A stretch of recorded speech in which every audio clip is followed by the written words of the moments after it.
Navbatdagi zaявka bo'yicha kelganimizda Sergeli o'zgarishga kelganmiz. Sizlarga yana bitta foydali video bo'lib qoladi degan umiddaman. Royal Aristonimiz yaxshi Ariston, suv sitgich, 3 yil 4 yil bo'lgan, tozalatishda nima foydasi bor deganlarga 3 yil 4 yildan beri ishlagan, natijada uy egalaridan prosta aka suvdan to'kuryapti deb murojaat qilishganda, aka bosib tekshirib ko'rganimizda qarang. Hamma joyda tok bor, semisetillarda ham tok bor. Hamma joyda tok bor. Bu nimani hisobiga kelib chiqadi?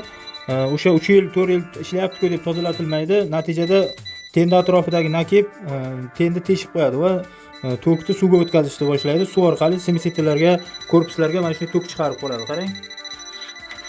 O'shaning uchun 3 yil 4 yilda tozalatish, nafaqat tozalatish, o'sha tozalayotgan ustaga birdan bexavotir qilib ketib, toklarni tekshirib, hamma joyini ko'rib, ertaga farzandlar cho'miladi, bolalar cho'miladi, bexavotir bo'lsin deyiladi.